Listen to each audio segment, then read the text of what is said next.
আমরা আর কবে শিখব? সোহাগে জাহান তনু আমাদের প্রথম শিখিয়ে গেছেন বাড়ির বাইরে যাওয়া যাবে না, ঘরের ভিতর বন্দি হয়ে থাকতে হবে। বাহিরে গেলে বাড়ি ফিরতে হবে লাশ হয়ে।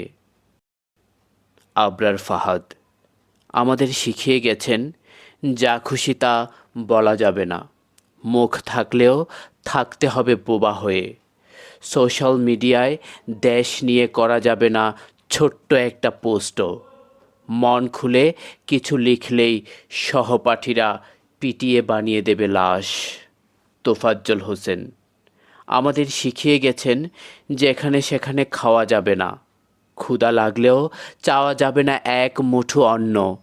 যদি চাই তবে মৃত্যুর দূত পৌঁছে যাবে দেশের সর্বোচ্চ বিদ্যাপীঠের ডাইনিং রুমে। লাশ হয়ে পড়ে থাকতে হবে সভ্যতার মেঝেতে।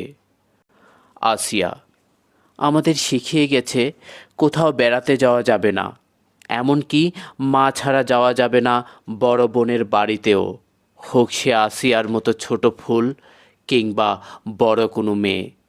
সমাজের এই অদৃশ্য বিধিনিষেধ অমান্য করলেই হতে হবে ধর্ষিত। হাসপাতালের বেডে শুয়ে স্বাদ নিতে হবে মৃত্যু নামক যন্ত্রণার। পারভেজ আমাদের শিখিয়ে গেছেন কোথাও যখন তখন হাসা যাবে না, হাসলেই জীবন হবে বলিদান, এমনকি সেটা নিজের বিশ্ববিদ্যালয়ের নিরাপদ ক্যাম্পাস হলেও।